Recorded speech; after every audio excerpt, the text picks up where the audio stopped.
But I suppose boredom takes you a lot of places. Yeah, usually boredom doesn't end with, like, waking up with a kangaroo in the backyard, though. I realized the same thing was happening, especially with COVID. Everybody wants to move out of the city. So what happened was, everybody wanted to learn, okay, how do you raise chickens? How do you survive out in the country?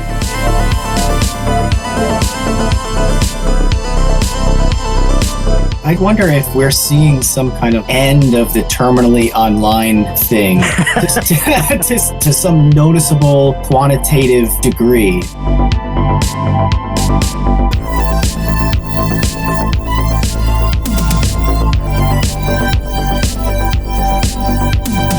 And I started to realize, not everyone's like Tiger King. There are some people that actually have 1,000 acres, and they do take care of their giraffe, which is pretty incredible.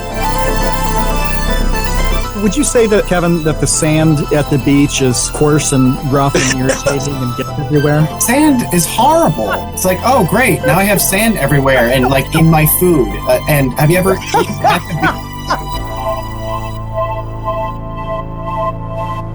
Hey, welcome to The Create Unknown, the home of Make Something Mean Something. I am Kevin Lieber. We are live on Discord because it is TCU night, Wednesday night, 6 p.m. Eastern, hanging out with our patrons in the chat, our lurkers not in the chat, and just listening and being creepy and amazing. And with me, as always, is Matthew Tabor. Yeah, we've got some lurkers and creepers, and we love them all. Creepers are what make the world go round. I think that's the saying. And speaking of, I was going to say, speaking of creepy things, creepy things, yeah. There's some news that we wanted to talk about, isn't there? Yeah, we're really, really excited that Smiling Friends is getting picked up by Adult Swim. So Psychic Pebbles and Michael Cusack show Smiling Friends, which debuted on April Fool's last year with the pilot. Yeah. And we've been waiting forever to hear what was going to happen to Smiling Friends, even though we all, I felt pretty confident that it was going to get picked up because it was just so good. It's so funny. Yeah. And the army of people going bonkers over how much they loved it. I don't remember the last time I saw that for a new project. It's like the level of an extended season of the number one show. Everybody's pumped about it, but that's what was happening after 25 minutes of a pilot. Pilot. Yeah, you're right. Usually people are clamoring for season 6 or something of some show because by then it's garnered enough of a fan base to warrant that. But yeah, freaking pilot out of nowhere dropped on Adult Swim, and since then people have been creating fan art and just petitioning Adult Swim to pick up the show. And finally, I don't know what took them so long. Probably COVID related things amongst whatever else. The runway for animation is crazy, as we've talked about on this show. So that factors in as well. But whatever, it's happening. We're getting more episodes, and we're looking forward to getting Zach and Michael back on The Create Unknown sometime this year. And I do want to point out, they come on this show, then good things happen for them. I don't see it as being any kind of coincidence. Definitely wouldn't have happened without them hanging out with us for a few hours. But no, that's really good. And really, the community thing is huge. And Smiling Friends is a favorite of so many people in the Discord. They talk about it a lot. They went bananas over the news today. But get in there with us. The Discord is awesome. The people in it are awesome. And one of the community members actually suggested the guest that we've got today, Bagel in the Discord, Pittsburgh Bagel on Twitter, who's excellent. I like talking to him. Shot me a message and said, "Hey, I've got a friend with a YouTube channel and a TikTok that's kind of blowing up. You should check it out." We've had a few guests that we've introed as being very different from who we usually talk to on The Create Unknown. Food for Dogs and her non-traditional gaming path, Sailing Doodles, yachting around the seas and oceans. But today's guest may be the most bizarre of them all. He's got video titles that sound like the trials and tribulations of this podcast. Kevin tried to kiss me at 3 a.m. Kevin has several warrants for his arrest. Kevin's holding several children hostage, and Kevin is just one of the residents of Farmer Ben's Urban Rescue Ranch. He's blowing up on YouTube and TikTok. In just a month, he's gained about 500,000 subscribers on YouTube. His ragtag team of animals include Poppy the possum, Nacho the piglet, Karen the Rhea, hit rapper and artist DaBaby, who is actually a kangaroo, Nugget the chicken, pigeons named Nikon, Sony, and Canon, and of course, Poggers the dog. The animals are cool, but Ben's energetic personality and rapid edits mean that every video is kind of a machine gun of hilarity, and it's shockingly educational. His fast-paced videos showcase his process of rescuing, caring for, and rehoming animals in need, and just the daily shenanigans of the whole project. Currently, his Texas ranch is actually a tiny garden, but he's expanding to a crack shack and suitably large plot for the Noah's Ark-like brood he's got now, and whatever else winds up on the rescue ranch next. So look, some of us have been asking this question since the mid-1990s. Ben, maybe you can finally answer it today. What is the problem with Kevin? The problem with Kevin, he's getting territorial just because he's he's an aggressive male, right? He's overtly aggressive. Typically, male Rheas, they'll get aggressive around the mating season. They'll defend their nests and everything else. Once they hit a certain age, their balls drop, so to speak, and then they'll just go after you. And Kevin, though, he's different. He was aggressive to the point where at the last place where he was attacking every animal in sight. And he was going after just about everything that was not a Rhea. And he was even attacking some of the females. So, oh, wow. When we kind of found him, when a buddy of mine who had been kind of just farming them told me about it, he said, "Hey, if you'd be willing to tame him down, we're just going to end up killing him. We're just going to eat him." And people do eat them here. People eat them and they hunt them, believe it or not, in Texas. So I said, "Okay, we can do it." And he's actually made a lot of progress, but there are days when it's almost like nothing happened at all. but yeah.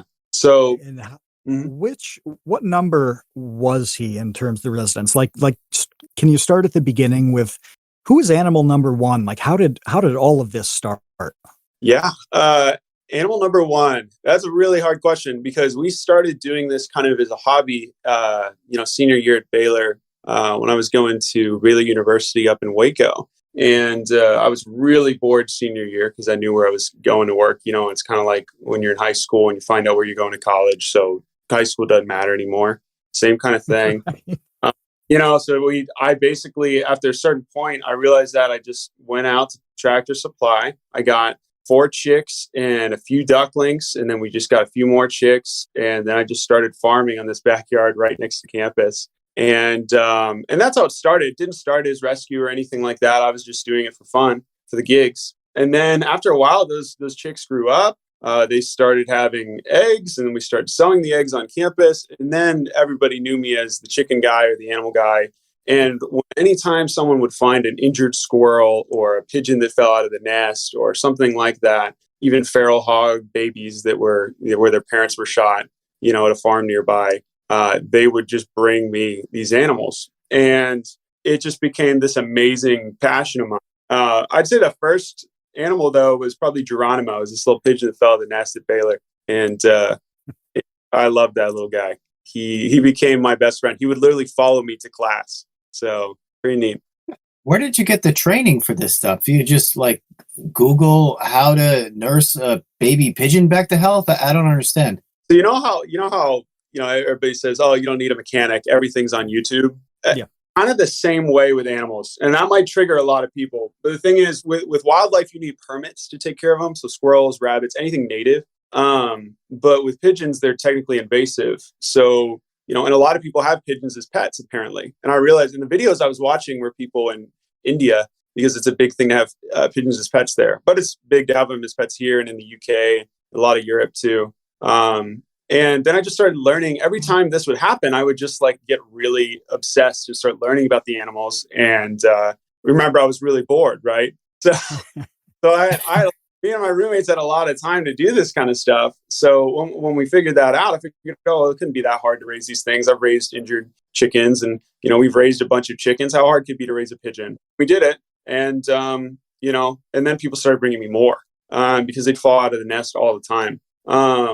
So I'd say that was it. When it comes to credentials, I learned a lot of the stuff, I think this is how a lot of rehabbers start, is they start just by kind of doing it under the radar, right? And then, as time goes by, you get mentored, you start talking to other people, you get connected with folks, and then you just figure things out as you go. I just want to say real quick, hold on, man. I'm sorry. I just want to say real quick that you're qualifying this whole thing by saying you were really bored. A lot of people get really bored and they watch movies or play video games or obtain a hobby like knitting or a musical instrument. Really bored doesn't necessarily equate to start farm in a city. I don't see the connection. We were bored of those things too. Don't get me wrong. We resorted to only play Red Dead 2 for so long before that was it. My roommates and I would play Red Dead 2 and we would just be like, why don't we go out and do this? Why aren't we trapping beavers? We're hardly, but then we went out and I started realizing there's a lot of, really interesting stuff out there once you put yourself out there. But yeah, no, I got really into farming. I guess a lot of inspiration would be YouTubers. Obviously I loved Steve Irwin and stuff, but I started seeing a lot of farming YouTubers pop up a bit ago. And I just remember seeing that stuff and thinking that's the life. That's what we were made for. Also Minecraft, man. Minecraft, there's something primordial about Minecraft when you play it that's just this is kind of just the basic functions of humanity, right? To build a home, to raise animals, and just get into animal husbandry and care for animals, and because you have to care for animals in order to do it sustainably, right? It's in your best interest and in their best interest, and yeah. So that's kind of how I came to that. But I suppose boredom takes you a lot of places. Yeah, usually boredom doesn't end with waking up with a kangaroo in the backyard, though. I think we can agree on that. Obsession leads to that. That was, yeah. And the kangaroo was a great story because, that's something that I had been bugging folks about. I reached out to these farms, and the folks that raise them for meat and for hunting. And I would consistently say to them, hey, anytime you get a true orphan, reach out to me, let me know, because, I would love to do that because we do educational stuff on YouTube. We do educational stuff on TikTok, and we were doing TikTok forever ago. When COVID hit, though, that's whenever the TikTok really started popping off, right? Because everybody's online. I'm sure, you guys been doing this for a while. When that happened, it's viewers went up, because everybody's just doing that. And then I was working from home. So it's and I was already hatching chicks in an incubator while working a full-time job in the office. When I get home, it's oh, sweet. Now I can film it, and oh, sweet. Now that I'm home all the time, when being mentored, I can get little bottle babies and I can feed them every 4 hours on the hour. Right. Yeah. But yeah. And in college, we were able to do that when we got those baby pigs, when we got a bunch of baby kittens that were, just ferals, we were able to feed them on the schedule that we needed to, which is every 4 hours, even through the night. But you can't really do that when you're in the office, right? That the COVID thing was a big push for home-based stuff, right? The channels and the content that are uniquely home type. And I think of a guy who I may have mentioned before on the podcast. He has a channel, Australian guy. His channel is Self-Sufficient Me. He's retired from the military in Australia and got into kind of, small scale farming, that in between stage of gardening to sustainable farming. And he had a good channel. I met him in Australia with some of the Changer Studios guys. And it was cool. He had a nice channel, but COVID hits and it exploded. When I met him, he probably had 75,000 subs. That's good. I just looked at a few minutes ago to see, and he's got 1.2 million now. Well, all of a sudden, people wanted to grow stuff at home. They wanted to take advantage of being housebound, and whereas not everybody can probably begin bottle feeding kangaroos, they sure planted a garden Yeah. And that was cool to see that type of content just get this weird boost that nobody could have predicted or planned. Yeah. Yeah. And, in farming, and I kept my eyes on it, and I was an avid fisherman. And when I say avid, I mean, I caught everything in freshwater in the US. And I remember seeing the rise and fall of the fishing YouTube kind of genre. I don't know if any of you guys are into that but there's a few first movers and everybody climbs to the top. Those guys start blowing up. Everybody starts watching fishing videos. And then all these other people start, oh, I can do that. Oh, I can do that. I can just slap GoPro on and go fishing. I do that all the time anyways, or I'm better at fishing than this guy. I might as well just start filming. So a lot of people start doing that. But when new people enter, the guys at the top get bigger, right? And it was very fast. And then people stopped watching it because nobody wants to see someone catch a bass, the same type of bass, like people do, but they stay for the personality, I suppose. And with farming, I realized the same thing was happening, especially with COVID, because everybody wants to move out of the city. People realized, oh man, I hate being stuck in this, in the city. I hate being able to go walk around. I hate not having fresh air. So what happened was, everybody wanted to learn, okay, how do you raise chickens? How do you survive out in the country? How easy is that to do? Can you do it? And then all of these farming YouTubers, Justin Rhodes, there's a guy named Goldshop Farm. There's a guy named White House on the Hill. They all just started growing in views a lot.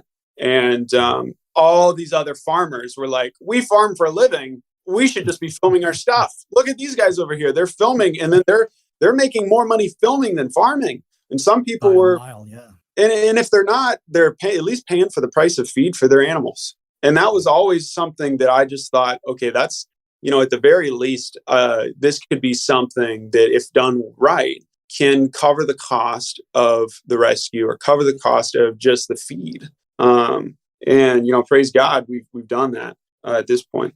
And that's got to add up for you because you have so many different types of animals. I mean, having a bunch of animals means having all these different types of food, all different types of, bedding, and they all have different needs. And I imagine medically it's very different too. So that's got to add up as opposed to if you just had like the chicken ranch. Yeah.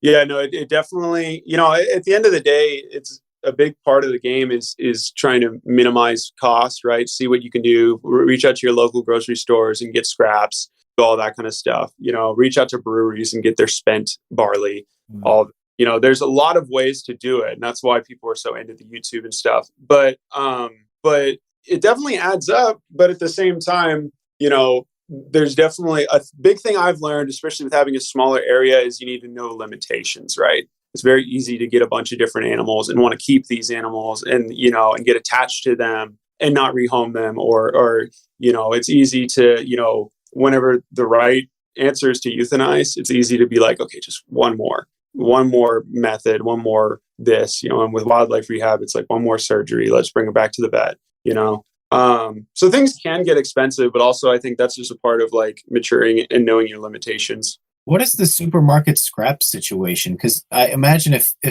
supermarkets hand out scraps, that there would be a lot of people in the market for those scraps. How does that work?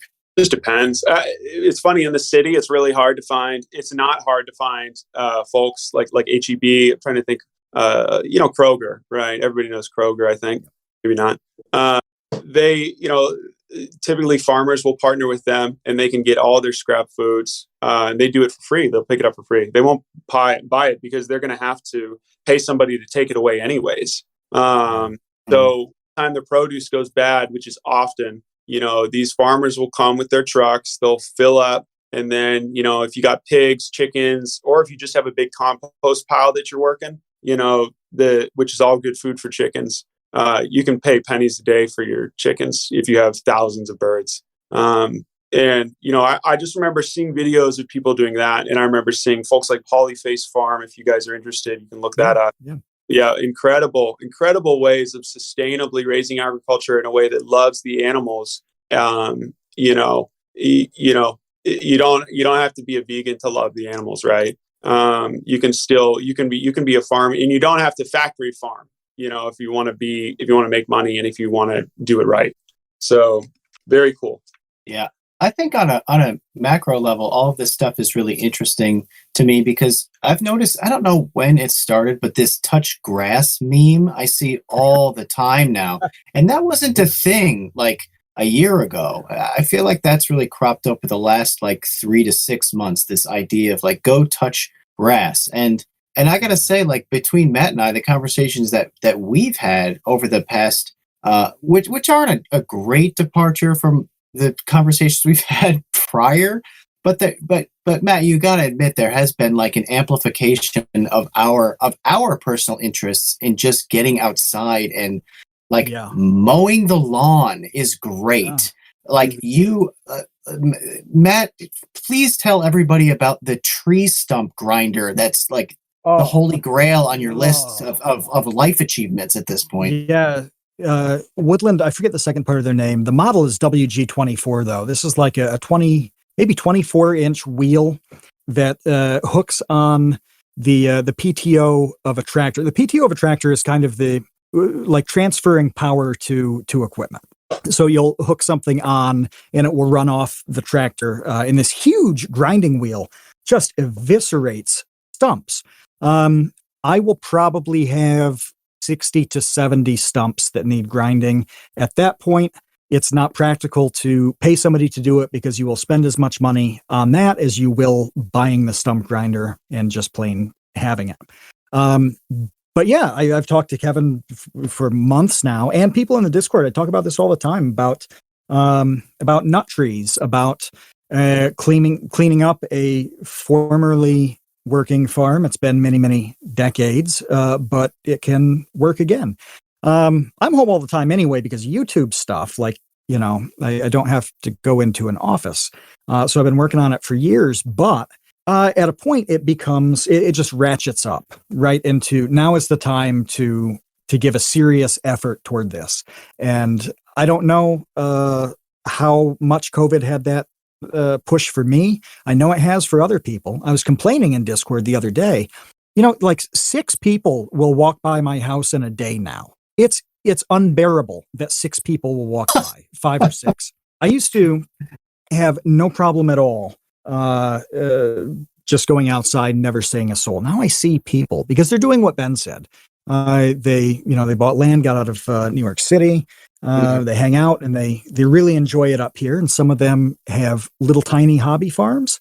Some have large operations. A guy down the road is pretty serious about cattle at this point.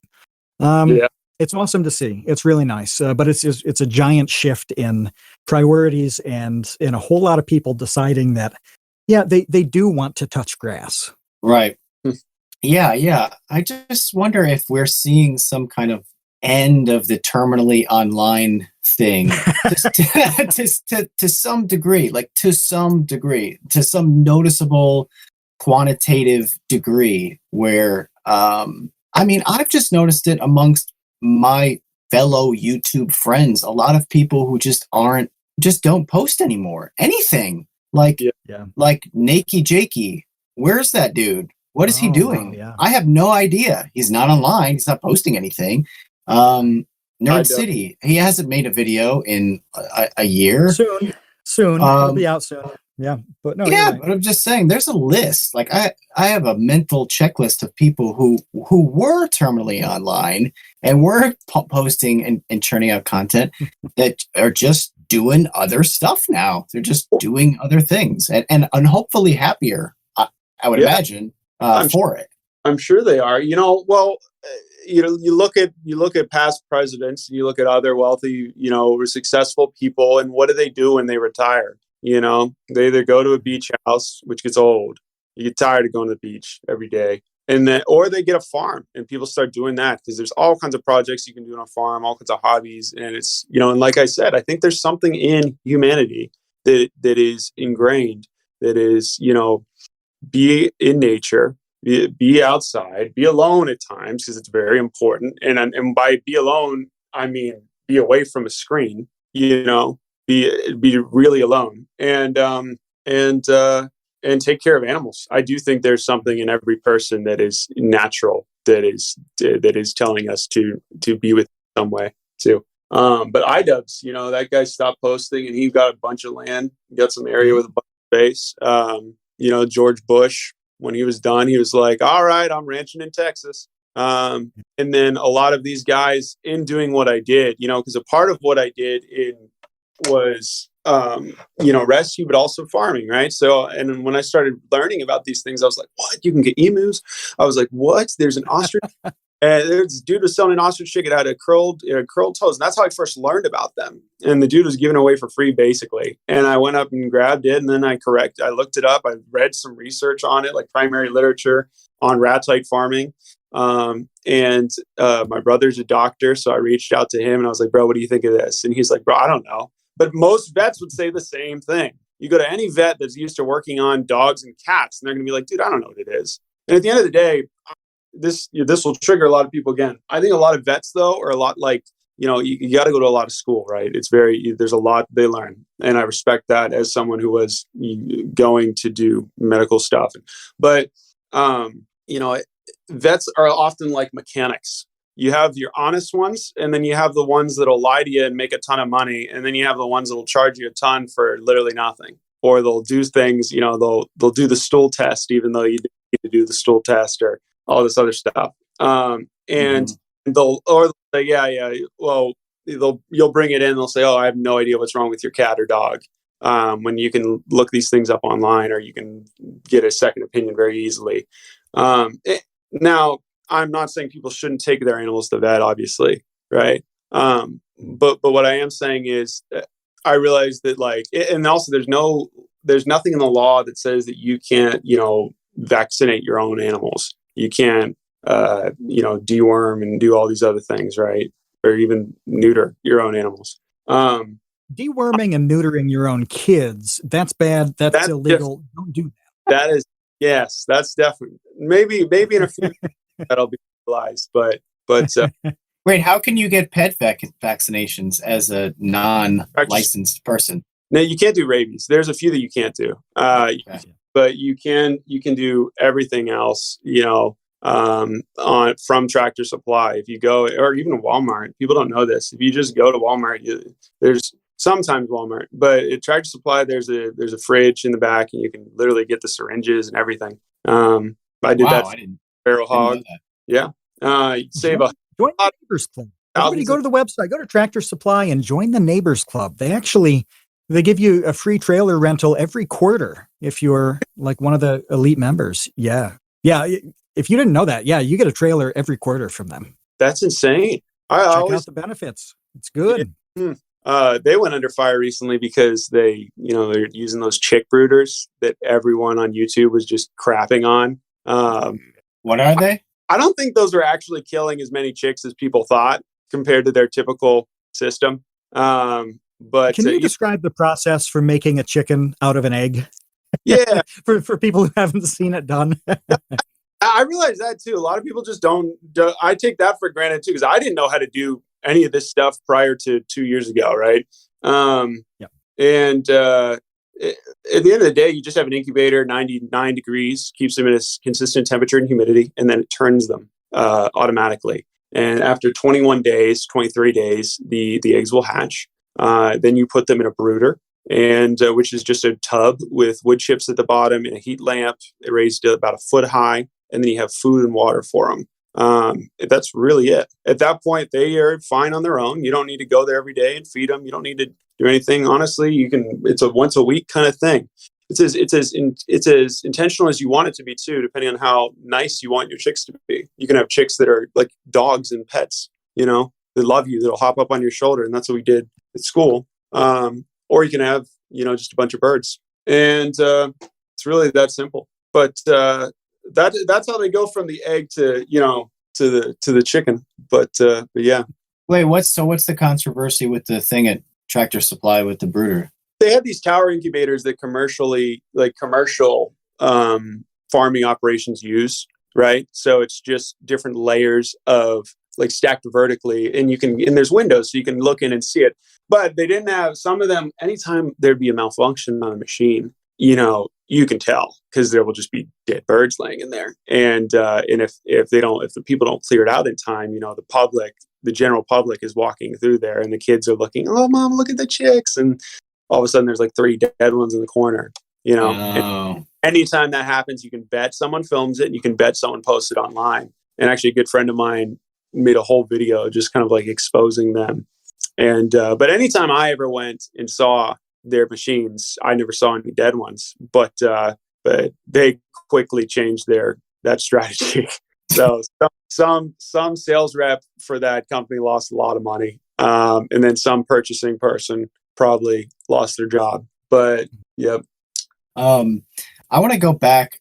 I wrote this down so I wouldn't forget it. Hunting ostriches. People are hunting ostriches in Texas. You said? Believe it or not, there are wild. Is this like a hunting farm, like a game farm, or are there wild ostriches running around Texas? Like, I'm really confused by that. So if you type in Ostrich Hunting Texas or Rhea Hunting Texas, what you have is a ton of different random places around the state that are for exotic, quote unquote, exotic hunts. Right. So you could pay $2,000 to go to Africa on a plane ticket, probably round trip. Then you pay a bunch more, probably not a lot though, depending on where you're at, to stay there, shoot the animals, and get them sent back or whatever. Pay a lot more to get them sent back. Or you could go to Texas, and they have these large high fence ranches all over the place down here, like Ox Hunting Ranch. They have ostriches. Lone Star Ranch, Lazy Case CK Ranch, Squaw Mountain Ranch, YO Ranch headquarters. YO Ranch is pretty big. A buddy of mine is down there. And don't get me wrong, I'm not like anti-hunting at all. Like, I grew up hunting. I've hunted just about everything that we had in Pennsylvania. And, but after a while, and my buddy would try to get me going exotic hunting too. And I'd go out on these things. I had a shot at a fallow deer and I just didn't take it because it wasn't a clean shot. And I didn't want to risk, maiming the animal. And, but after that, this was before everything. This was when I just got into Texas. Because it's like, oh, I'm in Texas now. I want to hunt the wild boar they have here and all this other stuff. Then I realized, like, wow, you could pay $4,000 to hunt a fallow deer, or you could pay $400 for a fallow deer online, or you can get a bottle baby for free because they don't want bottle babies for the most part. If you have a male bottle baby, nobody wants to hunt a deer that's going to walk up and eat out of your hand that's been bottle fed, right? Yeah. So at that point, these guys just kind of don't care. And sometimes they'll give them away. Same kind of premise with the kangaroo. The kangaroo is also kind of like a here you go, bro, kind of thing, right? Because I'm sure they have a line of people that are like, their nieces and nephews that are like, if you ever have one, so there's that kind of thing. But at the end of the day, the baby would have been eaten or he would have been shot. Because that's, I'd say 90% of their clientele. And yeah, they're all over the place. I see 6 or 7 different markers here in Texas. It's mostly, a lot of it's West Texas too. And then there's a lot of private hunting operations where people will look up online or they'll post ads on Craigslist. It's like ostrich hunting, something like that. I don't see the appeal of it. I also don't see the appeal of hunting zebras. And believe it or not, I think some people do giraffes here. The thing is though, it's like these animals are worth a lot of money. Like a friend of mine who made a lot of money, who I told you about. I meet these people whenever I used to help my friend Ning sell chicks. And I'd help her out with doing it to folks that are going to keep them just on their homesteads, or they had their own private zoos, because that's a big thing here too. And I met this one guy, and he was a really cool old Greek man, very, very dank. He made millions just with clothing companies, very large clothing companies in LA, Chicago, and New York. But he stays in East Texas where he's got a bunch of land and he owns a giraffe and he owns these other animals. And, and I started to realize, like, not everyone's like Tiger King, there are some people that actually have 1,000 acres and they actually do have the space to have their own private zoo. And they do take care of their giraffe or their, anything like that. Which is pretty incredible. But those animals are $50,000. And some, it was just kind of crazy to me when I came here and realized that people do all that. But that actually happens here, and it's pretty common.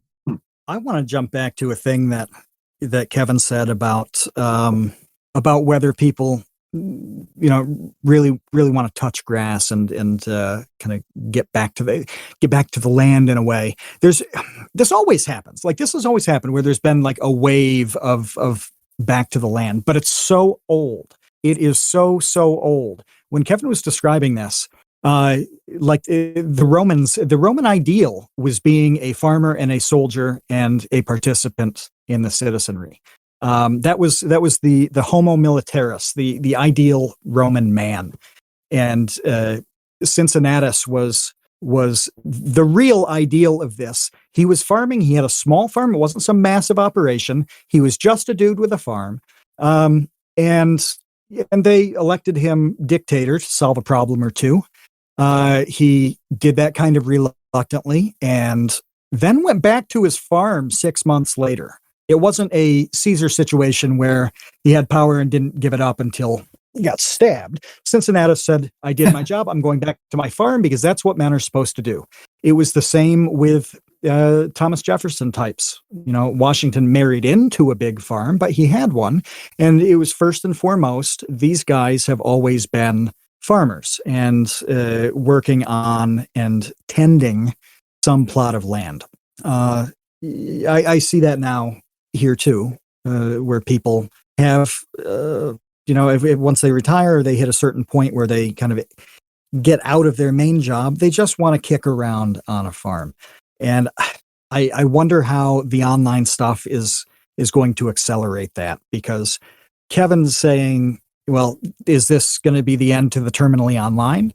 And then Ben says, but I used online to turn me into this. I use all these amazing resources online. I'm like, okay, I see both of these as being valid and right. What's going to happen? Well, the other thing too to note is everything online is gearing at you. I'm saying every social media is dead set and very effective at keeping you on their site, on their platform. And they don't even like to share with each other. They want to keep you right there. So to the people that are addicted to YouTube, they will be watching YouTube nonstop all day, because YouTube is their algorithm is set to show you, oh, you like this? Take a look at this. And you guys know that, obviously. And, with Instagram, it's, oh, you like pictures of this? Take a look at this. And TikTok especially. And everyone's doing reels because it's like, even more, we can keep people on our platform nonstop. And they don't even know that the video's changing. They just think, 15 seconds is up, next video, next video, next video. There's no end in sight. And you guys probably know how easy it is to just scroll for hours and hours and hours on those things. So I think there's an extent where people kind of get tired of that. But at the end of the day, I personally don't see people that aren't boomer. No, I'm not even going to say boomers, that aren't millennials and older moving out. Because people don't have money to buy land. People don't have money to get any, right? It's the folks that have been working for a long time that are realizing, okay, I'm sick of this. Why am I paying $1,700 a month to live in the city whenever I could have a place in the country and that's way cheaper if I can work from home? That's what it is, I think. I think it's a monetary thing. And I think it's also just people that are my parents' age, really, like particularly the folks that are like 50 and up that are like, let's get the heck out of here. And let's get out of suburbia too, because I'm tired of having neighbors. I'm tired of having an HOA. I'm tired of having these people breathe down my neck and tell me that I can't have a shed in my yard. Right. So I'm going to be gone, and then these other things are just perks to it. Oh, I can have in Texas. Oh, I can have this pet. I can have these animals and do that. I think that's really what's fueling it the most, more so than some kind of movement. I do think too that there's things like HGTV that are romanticizing these lifestyles and pumping them out to that network, because that crowd, that 50, it's women, right? It's the women. They're the kings. They're the men. If your wife wants a farm, you're going to get her a farm. If your wife really wants to move out to the country and bugs you and nags you every day, you're going to go out to the country, right? So they're watching HGTV, they're watching Fixer Up or all these other homestead things, and that sells like hotcakes. It's very easy. What they don't realize, though, is, I actually have to fork a bale. Oh, I actually have to step in some chicken poop. Oh, I have to clean the cows. It's not that easy to do all this stuff. But, it's rewarding. and it's better than sitting in a cubicle all day. Mm-hmm. Yeah, the little things are brutally hard with, even if you don't have the farming going on. You mentioned earlier that you've got to bottle feed this animal every 4 hours on the dot, really.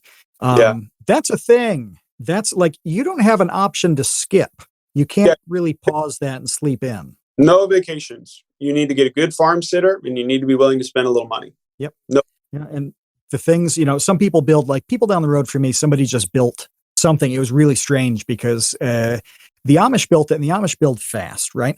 And I went to Las Vegas for like 8 days, and I came back and I had a neighbor. There was nothing before then. There was no house. I didn't even know that somebody bought the property, and down the road, all of a sudden there's like a house and a garage that was not there the week before. They built straight up, but you're talking about seeing the renovation shows and all that stuff. All these people want to buy an old thing and, fix it up and play with it. The Beekman boys, I forget, they were on Amazing Race, I think. They did that in this area. They bought an old farm, and now they have like tomato sauce in Target or something. They've done quite well. But the little things really bite you all day long. So I wear moccasins around the house all the time because there are so many nails that work their way out of the floor that it's just going to rip the hell out of your socks. And if you're not wearing socks, it's going to rip the hell out of your feet. And no matter how many times you pound them back in, there's going to be a little landmine like every 10 feet. And that's just what happens with an old place that you have to fix up. And I'm okay with that. Some people are okay with that. A lot of people get real tired of it about 2 or 3 years in, and nothing is convenient. Nothing ever works properly. It costs you a ton to make it serviceable. The glitter, starts to get a bit dull on that. Yeah, it's the things that aren't on camera too, right? Nobody on HGTV is like, 5 years later, it's freaking cold here. There's no insulation, like you just said. And the same thing with these farming YouTubers. Justin Rhodes does a fantastic job of showing the day in, day out, but the caveat is those videos don't do as well, typically. Those videos aren't the bangers and the bops. They're not the Kevin has several children in the cave, Yeah. It's, what I mean? Like, and that's the thing. And people don't see what happens off the camera. They don't see me having to euthanize an animal. They don't see me having, and at the end of the day, I think there are times when that stuff should be shown. There's times that, but I'm not going to go on TikTok where you have a half a second to get the attention of somebody. And in order for it to go viral, it has to do well, right? If a video doesn't do well, you get 60,000 views. If a video does well, it gets more than 3 million for me. It doesn't make any sense. Mm-hmm. But I'm not going to show that kind of stuff. And I usually now lately I haven't even been showing the bandage applications and these other things, because there's certain things where it's just like, I can't be filming everything. I need to put the camera away and not edit every day. And I'm doing this stuff myself. And the animals take precedence. And there's a reason why in the videos you've seen, I don't have a ton of bottle babies. It's like, okay, well, now's the busy season for wildlife rehab. I have every credential and thing I need for the permit. But we have to get the renovations done. We have to get things set up. We have to get a pole barn out there, at least just to store stuff. There's just so much that needs to be done. We need to get fencing up before we can put the animals out there, and we need to have water running to and there's just so much that needs to be done. And that's the stuff that's not on camera that people don't see. And with the HGTV stuff, all that other things, they don't show you whenever your contract, they don't show you the waiting for the contractors to do stuff. They don't show you I can get I can get that done January, or you know what I mean? Yep. That's what's not so. And it's as simple as something like with water or electricity. Even if you have a really lax zoning thing, and this is tough for international people. So we have a significant portion of people who are not in the U.S. and it tends to work differently in so many of the other countries in terms of like planning boards and zoning. And it's incredibly variable here in the US. So, for example, the town that I live in, which this is so confusing because my address is one town, but the town that I technically live in is a different town. The address town will not let you do anything. Like, they don't approve anything ever. It has to be some like officially vintage project. It's really hard. The town I actually live in, they will let you do pretty much anything. Yeah. Unless you want to build a water park or something that will like substantially affect the environment, you're good. But even with total permission like that, something like extending water or electricity, you've got to get those companies to sign off on it so that your contractor doesn't accidentally cut a line. You know, it doesn't do anything to the water table to screw up your existing well that your house depends on. It just plain takes time. And you see those shows and they're like, well, you know, today we're going to call in the whatever team. Like, yeah, but it took you 4 or 5 months to arrange all of these dominoes to fall. It's crazy. And nothing works that way. Yeah. And it's sometimes it's better when you're in the city. And that's kind of the beauty and the worst part of what we're doing in Waco is, you know, and potentially looking at getting several more acres next door, or back in, if we can, if the price is right. But we'll see. But the beauty of that is that you can work on the grid and you can get on these things. It's not that complicated. The thing that sucks though is everything you do has to be permitted. The city is breathing down your neck nonstop. And that's why I have to do a lot of this stuff myself. I've done foundation work, but I have to like show I'm doing this, you know, because if I don't, I could get a fine or whatever, you know, and then you get insurance, you have to have insurance and all that. So it's not like, and then, you know, I think I can build a shed without a permit, but just to get the barn, I'm going to have to wait 20 some days for somebody's approval. You know, it's terrible. So, and even on something like that very well can affect the assessment on the property, which has tax implications. And it's insane. It's really crazy because if you think about, like, I know I've spazzed out to Kevin about this before, but you mentioned a shed. A shed is the perfect example of the way property taxes work. It doesn't take a whole lot to build a shed. You can fill a pickup truck with the lumber required for it. You can build it yourself. If you go home and burn that pile of wood that you just bought at Home Depot, that's free. You can do that. Nobody cares. If you use your initiative and your skill to turn that pile of wood into a shed, your taxes go up and you basically pay a fine on that work until you're dead. Yep. until it falls down or you sell the property. But it's just an example of everything useful that somebody wants to do has these implications that, like in the case of property taxes, can last 50, 60 years. Yep. Yeah. And, you know, typically a lot of people can get away with these things, and it's like Waco, right? It's not like people are breathing down your neck that much. But at the end of the day, if I'm going to film it, there's going to be someone. There's going to be someone who's going to be a Karen and who's going to call the city. Just like I have had the game warden here 3 times. And every time I'm, what's up? What's up, bro? And I'm not going to say his name, but and the public health guy who I'm friends with, all these people who I've had to become friends with, where they just text me first now because it's like, yeah, man, it was about Kevin. And I was like, yeah. And then they come here, they walk around, they check out everything. I feel like they're just coming to check out the animals at this point because, you know, and it's what was funny was I had Poppy in there, but Poppy's a possum, right? She can come and go when she wants, right? But she's not technically permitted to be an educational ambassador, but she's also technically in the wild, right? She comes and goes when she wants. But he said, but yeah, he's like, if you have her in your house or anything like that, you just need a hunting license, which just doesn't make any sense to me at all. What? What? You need a hunting license to have a possum in your house? Well, this is so funny. He was super chill about it. And they know these people, they're nice. You know, they're not Satan, right? They want what's best for everything. And, you know, and they're not going around like, oh, who's got a pet deer that I can kill for fun, you know? But at the end of the day, if an animal is too friendly and it's a nuisance, then it has to be euthanized because it can. There's issues with that, right? That's what they say. But with Poppy, you know, Poppy will run away from you if you're not me, for one, and for two, she comes and goes. So but if you don't have a license, you need a license or a trapping license to have one in your possession, because apparently they're fur bearers. And one time one came by and he was going to give me because I didn't have my fur bearing license, he was going to give me a ticket, and he was just like, "Oh man, just put it outside."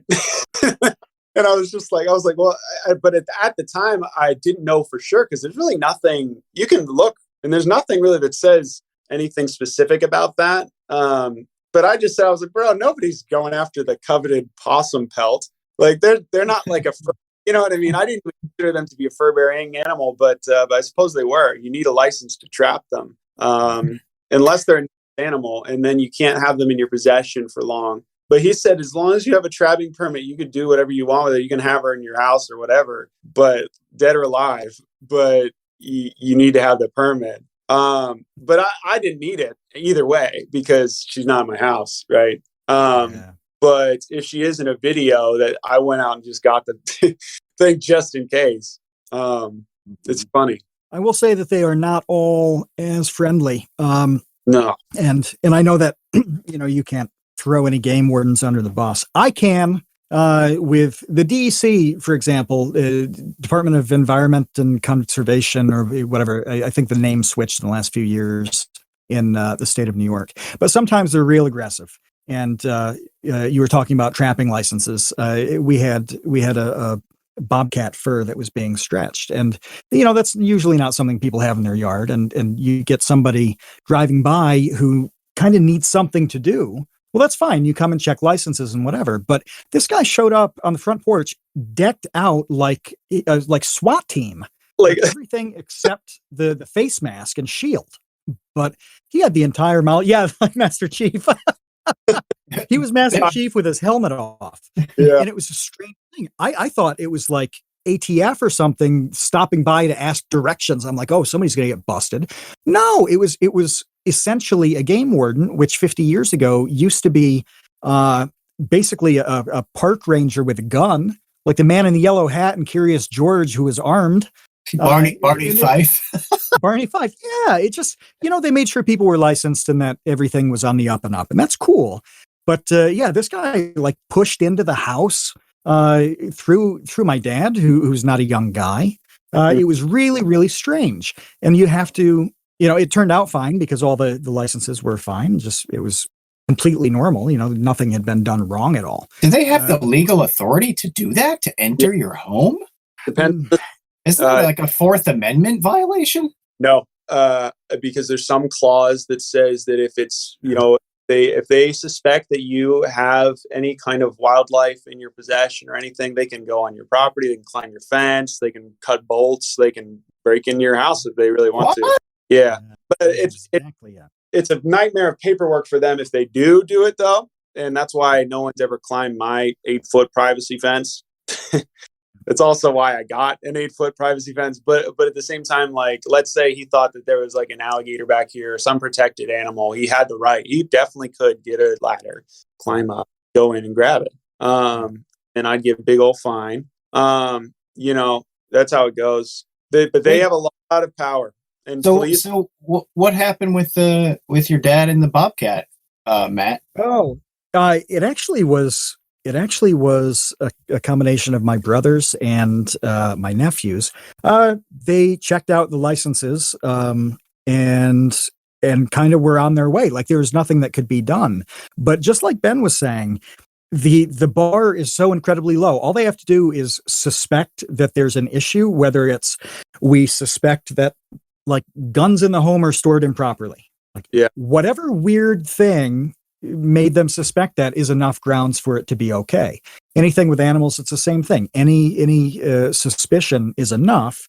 They do have quite a bit to do. It's got to be legitimate, and that keeps them, from doing it willy-nilly. But if you get the wrong guy on the wrong day, then you might have a problem. And it's incredibly important to be licensed in every way that you need to be, so that you just don't run into any problems. I don't know, anything about Texas, let alone Waco, but everywhere's got plenty of these rules for the land use, the proximity of animals. Who knows? It's wild. Yeah, they're they're more strict about the higher level things with the animals here, and they have more power, but they're less strict with lower level things to a surprising degree. But yeah, man, it's crazy, especially up in Colorado, especially California, Northwest. They're ridiculous up there. You can't spit at a moose without getting a fine. Funny. But yeah. What is with the proximity? Like, how do you make sure, for example, that, Kevin the angry ostrich doesn't attack your baby kangaroo? Like, what do you do to keep the animals separate enough so they're safe? First, you keep a really close eye on him. When Kevin was new here, it's like, okay, is he actually going to be a threat to these other animals? With the baby's very small, so he doesn't care for the baby. He doesn't care for any of the birds, which is surprising. He's never tried to attack any other animals. And then him and Poggers, who's my dog, has a really, really interesting relationship.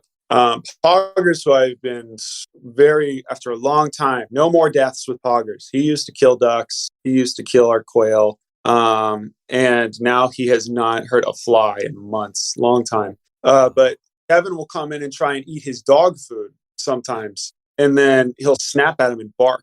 And Poggers usually only barks if somebody's outside the gate trying to get in, or if he's fighting with Kevin. But they'll bite it. He'll just go, but he won't actually come into contact with Poggers. It's kind of like hey, I'm just, and if Poggers is too close to him or to Karen, he'll just kind of gently get him in the back, kind of just like a thump. But it's never anything painful.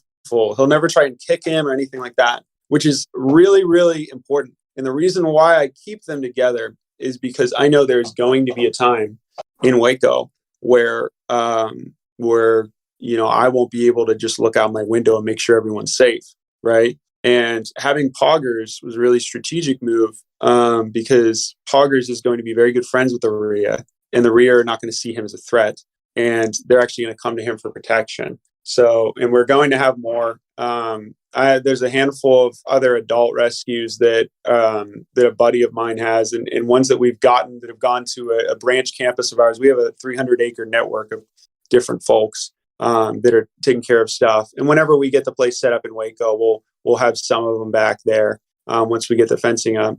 And Poggers will be able to be out there and protect them from coyotes. Just by pooping, his presence alone will scare away the coyotes. But if anything comes up, I'll be able to trust them to be together and not fight. Mm-hmm. What kind of dog is Poggers? He's a Great Dane, Great Pyrenees mix.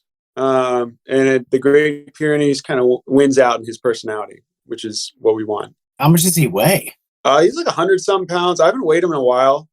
He's a big boy. But I got him for $50-something. Yeah. Wow. Yep. Yeah. Which is real cheap for, I don't know. But Poggers wasn't necessarily a rescue. He was just a dog that somebody I knew had puppies, and I just said, hey, yeah, if he's Great Pyrenees, if he can protect the animals, awesome. Let's do it. Mm-hmm. Mm-hmm. Yeah. I'm imagining kind of like a Babe with the sheep, Babe the pig with the sheep situation.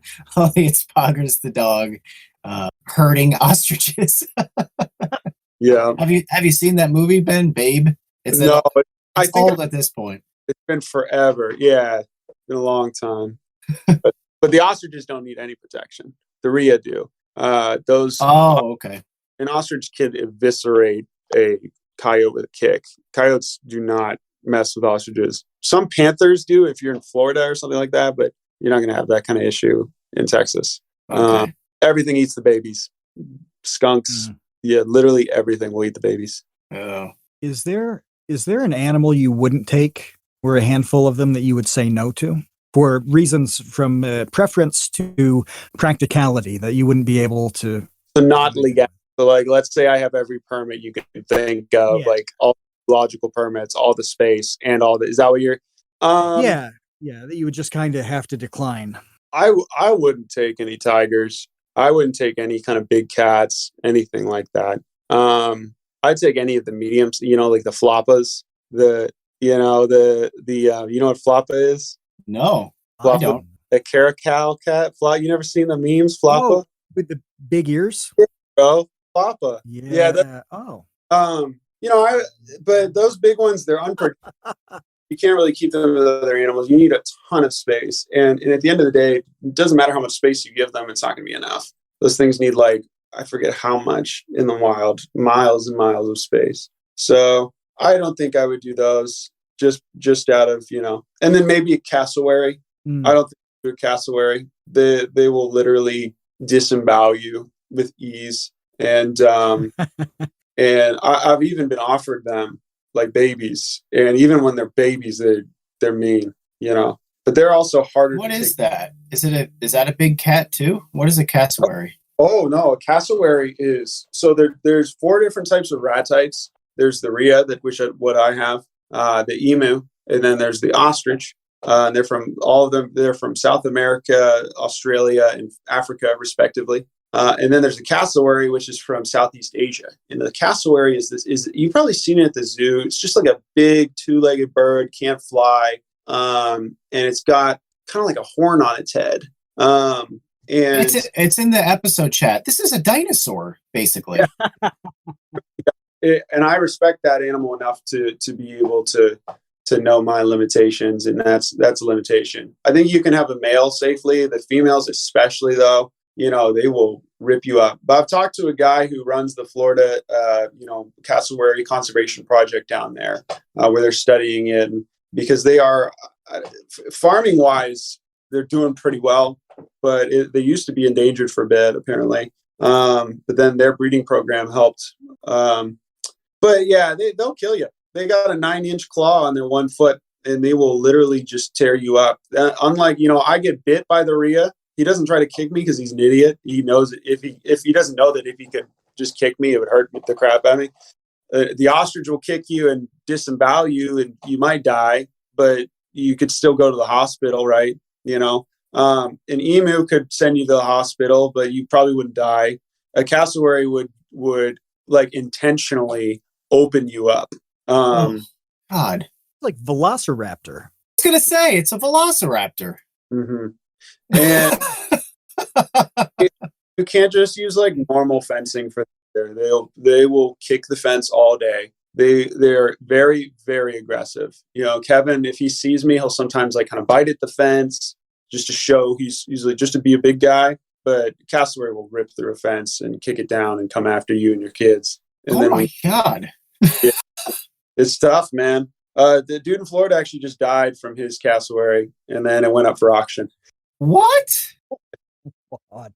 Who is purchasing that murder bird? I wonder, the guy that bought it, I wonder how much he paid. And the auctioneers want to make something sound as good as possible to get the best price. Do you just come clean and be like, this is the most badass cassowary, he's fresh off a murder?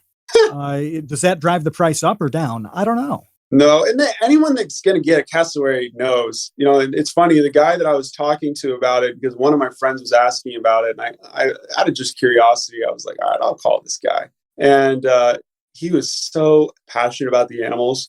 We spent 30 minutes just talking my ear off about what they do, their diet and everything. And they can't eat pelleted food. You can't just buy cassowary food like you can buy ostrich, these other things. You got to give them fresh fruit. They only eat fruit. That gets very, very expensive. So you don't get that animal unless you're wealthy, and just have a real deep appreciation for the animal. If they only eat fruit, why are they murdering everyone?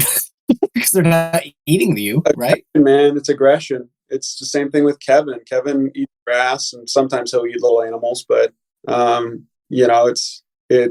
they don't think, right? Like the baby, like my kangaroo, they don't think. Like sheep, they don't think. They just eat. And there's some that are just like that. And when they see you, they see aggression. They see competition. I can fight. Get away from my eggs. Get away from my. This is my territory. This whole area is my territory. If you even stepping in, it's literally just like a mob that has like an enemy AI in a video game that has a certain distance. And if you step into that distance, it'll come for you. It's like programmed. I don't think more than that necessarily, but it's crazy. And I do want to ask about names. How do you wind up with names like the baby for kangaroo, or just simply calling Rhea Kevin? We used to call it the baby doorknob because I would just ask people on TikTok, like, what should we name this little guy? What should we, you know, and, and I obviously don't name the wildlife typically because they're going to go back to the wild, but I did back on TikTok. And the comments, top comment usually gets it. Whatever the funniest comment is usually gets it. And then after a while, I guess the meme came out, kept commenting, is that the baby? That thing looks like the baby. Because you couldn't post a video on TikTok without somebody commenting, hey, you look kind of like the baby. And I also would comment that on other people's TikToks. So after a while, I realized, yeah, I should just name him the baby. And the meme. What scale do you eventually want to have for this? Yeah, how big do you want the rescue ranch to get? That's been the question of the century, right? At the end of the day, what we're trying to do, this whole stuff of filming with me and Kevin having little bouts and things like that, right? That's honestly, that's a money maker. That's me fundraising. That is me trying to get money so that we can set stuff up in Waco, so that we can get things going, right? Because the content where it's like, hey guys, this is a northern fox squirrel, and this is how this is how you bottle feed it. This is, because that just typically doesn't do as well as a giant bird attacking you when you have a ride shield. But the reason why I say that, to answer your question, is, once we have enough funding, the goal is let's get a fully fledged facility for wildlife rehab in one area of the property, right? So that way, and there's nothing in between Austin and Dallas. And I've called every extermination company in Waco, and what they do with all the babies they get, which is hundreds, is they just euthanize the babies when they get them from extermination situations. So there's certainly a need. And I would need to hire people. I'd need to but the reason why Waco is because we're very, very close to Baylor's campus. We can create an educational program with the students where they come out and volunteer. And then just for the farm sanctuary side of things, which we haven't really even discussed yet, but that is farm animals that are not being eaten, right? They are taken from the Eden kind of side thing. Oh, we're going to eat this, or the injured horse that was going to get put down, or the injured pig that was just going to get put down or eaten. It'll come to us instead. But instead, what the twist I take on is like, well, these ostriches are considered livestock. So let's get a sanctuary for them going. So any of the ostriches that are going to be eaten, and there's actually the biggest ostrich farm in the world for meat is 40 minutes outside of Waco. And we get those animals to an extent where we have enough, right? And then we get educational programs out. So I want to partner with the schools. We're already partnered with Young Life to where the kids will come in. We have events, but then also, and that's a whole other nightmare of permitting, all this stuff, liability, but we want to, more than anything, I want to be able to continue to do what we're doing, which is teaching kids, inspiring the youth, inspiring folks to come out and see this, and planting that seed in their brains when they're young, that you don't have to you don't have to get into the rat race. You don't have to chase your golden parachute or your golden watch or whatever and make all this money and do these things. There is contentment in this kind of lifestyle. You can do sustainable farming and all this other stuff, right? So the goal is to kind of do all of those three things. The rescue for wildlife, which is its own permitted big thing on this side, and then the farm sanctuary on this side. And then also the educational and sustainable. Hey, you also can do this, and this is how you raise chickens, and this is how you do this stuff.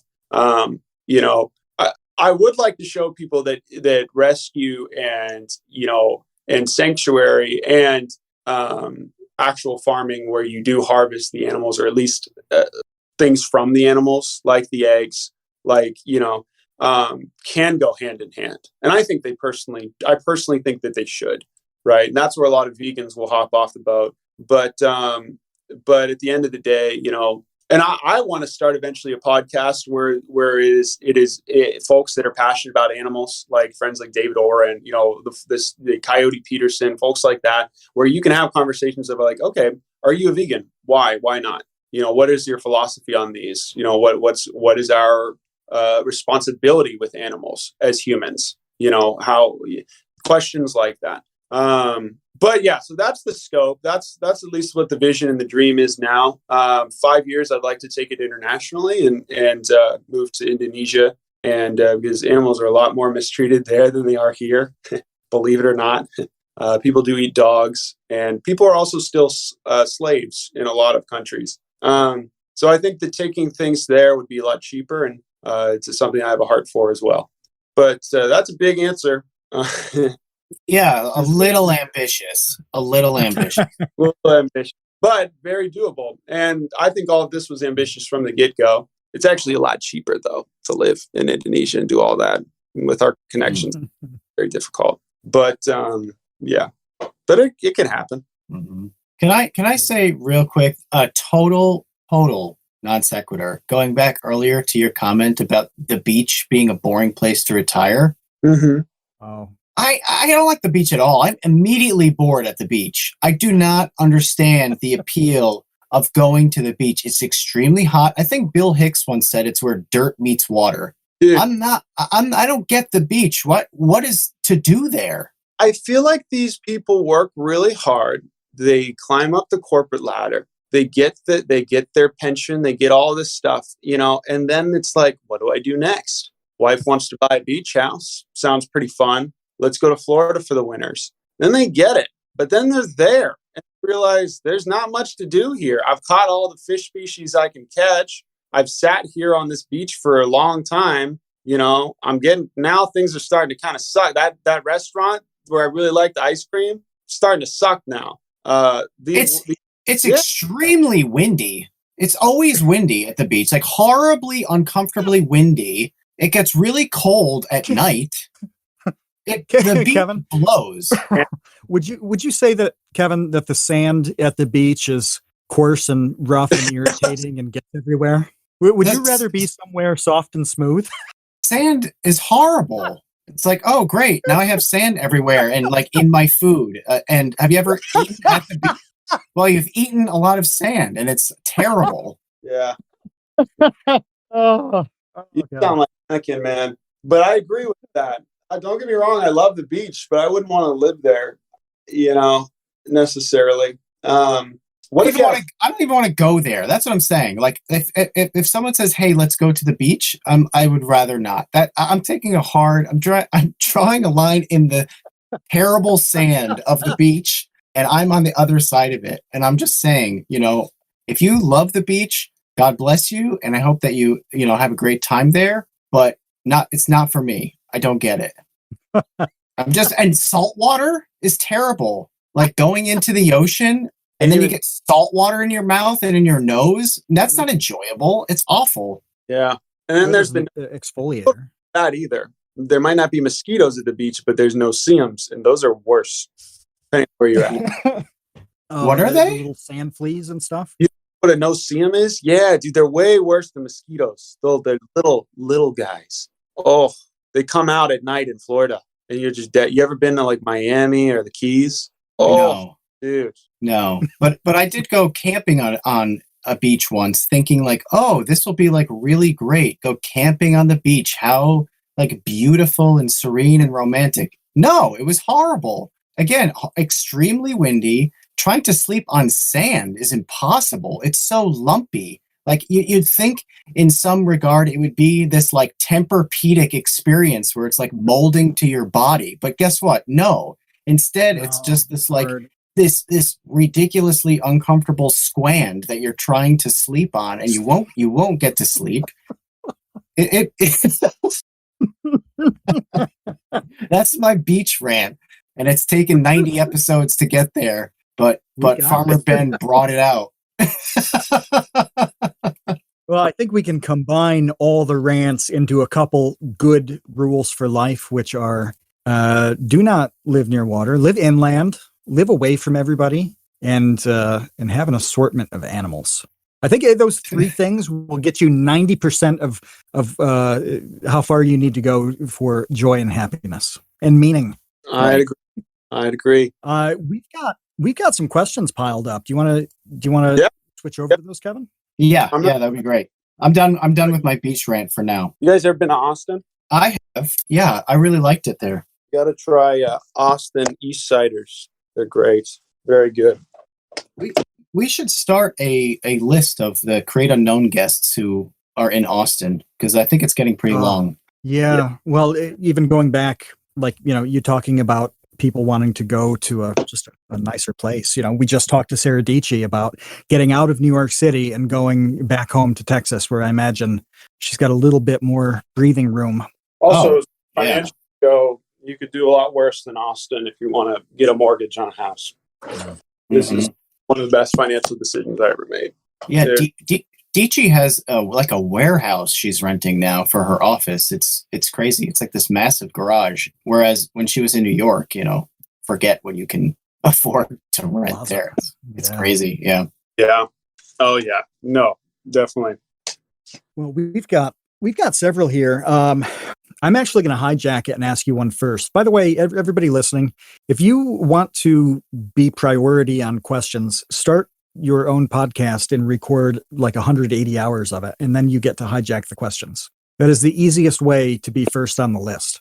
I wanted to ask you how Poppy came to you and how you can lure possums into living on your land. And this sounds like a goofy question, but I am 100% sincere. So Poppy was brought in because the story I heard was from the person that brought him in was they said they did everything right. They sat there. If you see a possum with a baby, right, and the baby's not in the pouch, and they're like they're marsupials, so they have a pouch like a kangaroo. And if the baby falls out or something, and typically this is what will happen. They can have 17 babies. 17 babies. And I think they have less than that when it comes to teats. They only have like 12 teats. So some are just going to die regardless, right? But some will get separated from the mom, and the mom will sit there. And apparently they sat there from like a good distance, say 20 feet, and they saw the mom with the baby making noises. And that's why they came over at night at a park. And then they were making these little noises, and then she was trying to grab onto the mom's like side like they do, right? You've probably seen the pictures. And then she just kind of fell off. After a while, the mom just started walking away, and that's it. So after like 20 minutes, they just decided to pick up the baby and then went ahead and, brought her in. So I was being mentored at the time by a rehabber, and I could work under their practice. And then there were times too, and I'm not going to lie, there were times where, and this is something I'm going to have to talk with with Parks and Wildlife about, but this is how most rehabbers start, I feel, is they start by just, like when we were at Baylor, like people would bring me squirrels, and the closest rehab was far away. So, it was 2 hours away. So at least for a period of time until we could take it there, especially when COVID hit, people weren't even bringing in new animals. So at that point, what's the ethical thing, right? Do you take it? Do you just euthanize it? Do you get rid of it because you can't legally take care of it? Or if all I have to do is just bottle feed it, do you just do that? So that's the question, right? But we took in Poppy, and Poppy was just, really chill. And we have footage of that on TikTok.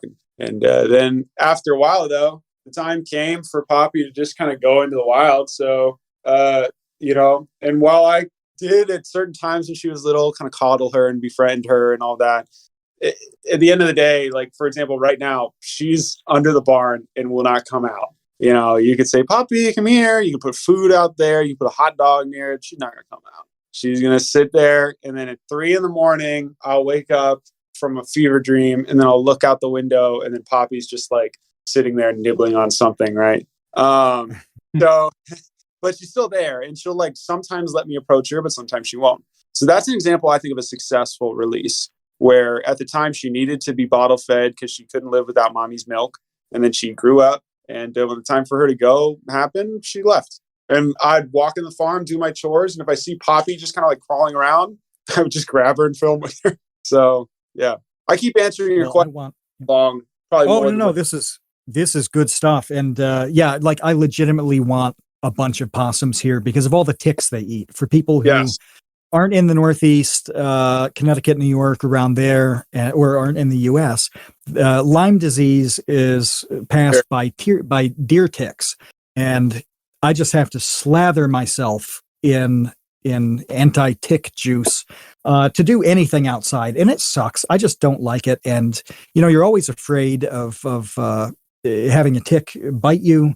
When you do, it's a process. It's tough to remove. And then when you do, you've got to save it and go to the hospital. And if you develop a rash, you have to bring in the tick for testing as you get confirmation of your incurable disease. So ticks are real bad.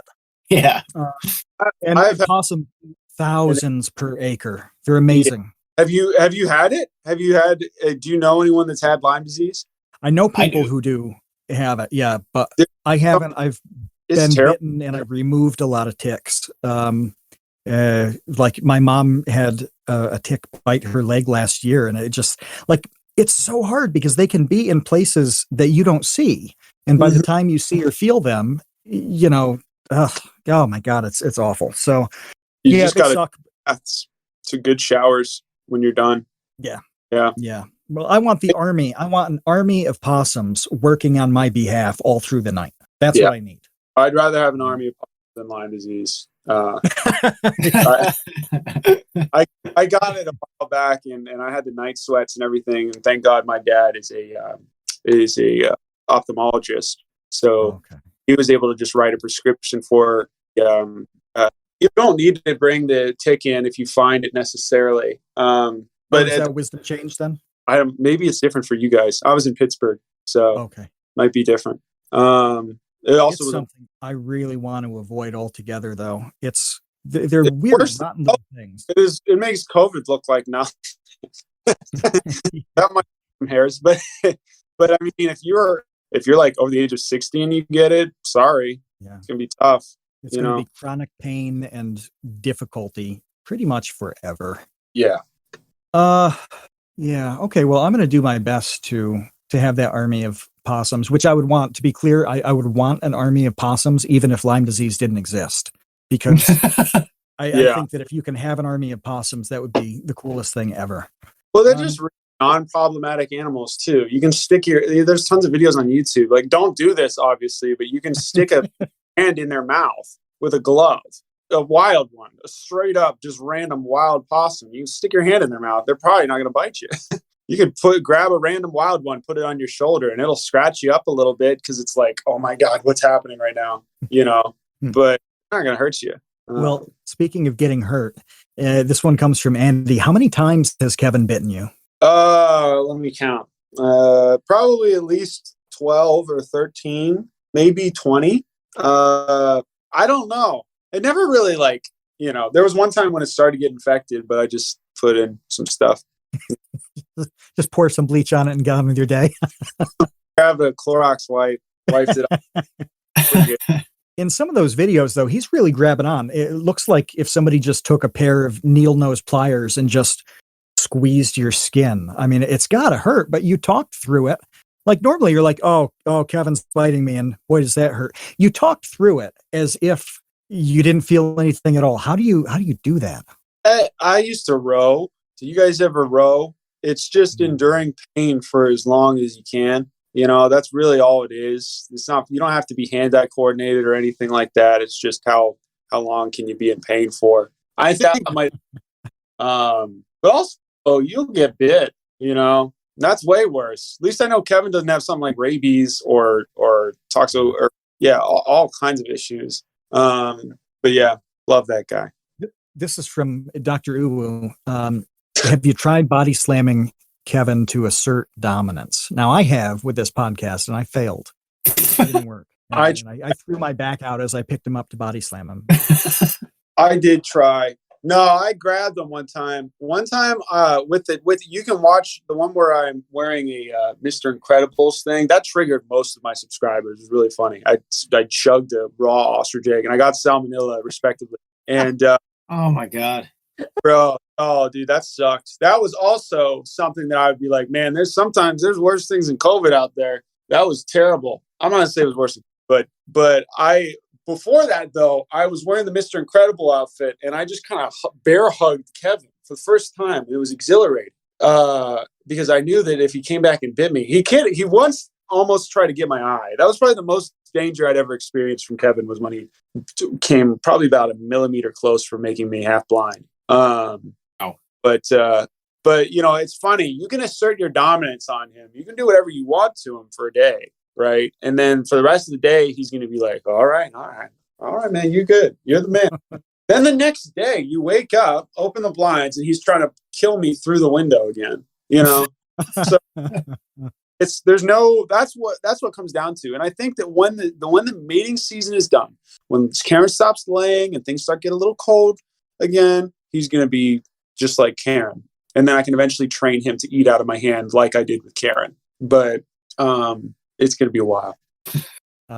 Kino asks what you studied at Baylor. And I wondered this too, as you were talking about getting into animal rehab. I was like, I wonder if he studied like accounting and this is completely different, or if it was biology and it was kind of a parallel thing. Yeah, so I was always that guy that knew a bunch of random stuff about animals in high school, I think, and I would do the same stuff in high school. Came to Baylor for psych neuroscience because that was what was interesting and novel to me. Then I realized like the career paths in that weren't the most interesting and necessarily the most rewarding. And then I had some tough tests, and then I switched to business. And we had this thing at Baylor where we'd say business by Christmas, ring by spring, the Christmas. And that it literally actually happened to me. But I had felt a calling towards that. I prayed a lot about it, and I'd gone to a major fair, and I felt like God was telling me to do that. So this homeless man at church literally came up to me and said, "Hey," after I'd had a night of just that freshman breakdown moment when you're like, "What's my purpose? What am I supposed to be doing here?" This homeless man literally comes up to me the next day. And he says, "Hey, man, I just felt like God wanted me to tell you that you don't have to worry about what your purpose is, and what you end up doing will be great, but not at all what you expect. So just trust in him, continue to, and that really kind of was a pivotal moment for me. Next day, I went to a major fair, and I prayed. I was like, please just make it really clear what you want me to do, because I do not care. This chick had no earthly business doing this, runs across the room and says, "Hey, have you heard of Baylor Pro Sales?" And I majored in sales. A lot more prayer and everything went into that. And obviously I was just like, no, don't want to do sales. Nobody wants to, you know what I mean? But most people end up doing sales, whether you major in finance, accounting, all these other things. A lot of people end up going out of college and then they can't find a role in their major. So they end up doing sales, or they hate the role in their major, right? Because accounting sucks. I'm sorry if you guys know or love any accountants. Cool. Some people are made for that kind of. Some people are made to be engineers. They love being in the lab. They love doing the tests over and over again. I would hate that. And at least sales provided me that kind of social stimulation, and I liked it. I was kind of good at giving presentations and everything. Did a few great internships with wonderful companies, landed a job at Oracle, and that's how we ended up here. Long answer to that question, but that's how it works, though. Like that story is, we've had a couple people tell stories about these weird roundabout ways to get to something. And it sounds like it doesn't make sense. At the same time, it makes perfect sense. Every one of your videos, whether it's TikTok or a YouTube video, is basically sales. Like, I know you don't intend for it to be, but you're selling people on that channel and that content, and it works. Regardless of what you do, even if you go into the medical field, you're going to be selling yourself in your interviews. You're going to be selling yourself when you get your own practice. Have fun not having any business acumen once you get there. And they prey on people. These businesses, they prey on people. They give you really low starting salaries if you're an engineer, because they know that you don't know the first thing about negotiations. So you're going to get your $60,000 offer per year, which is great. That's a lot of money. Don't get me wrong. If you make $60,000, good for you. That's awesome. Huge blessing. But if you have a master's at Carnegie Mellon, like my brother, for material science engineering, $60,000 is kind of low, because that's just 1 year of tuition.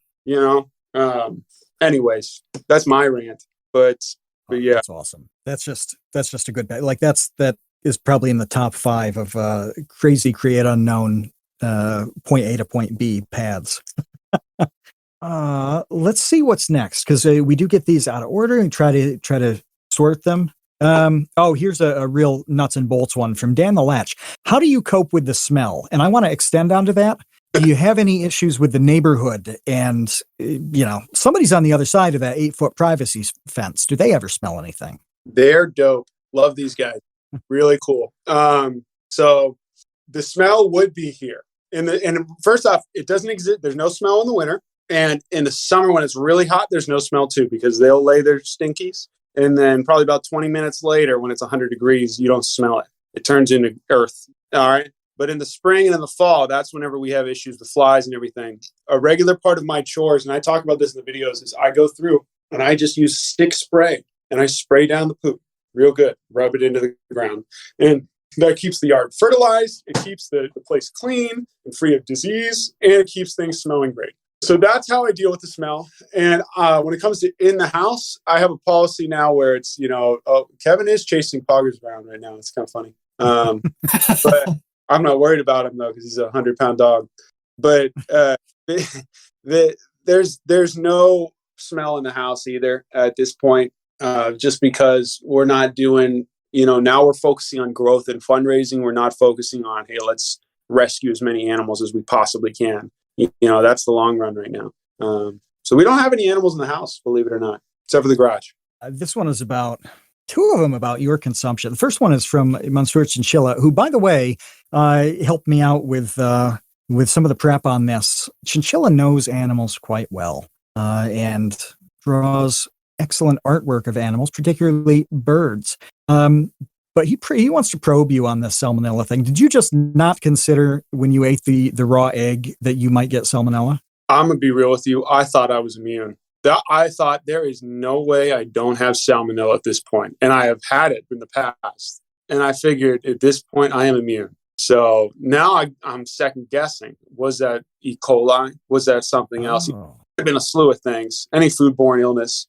How bad was it? Well, I didn't get it tested. I didn't get a stool sample, but I just, again, it's the same kind of thing where I just asked a doctor friend. I said, "Can you please write me a prescription for, I forget what it is for salmonella."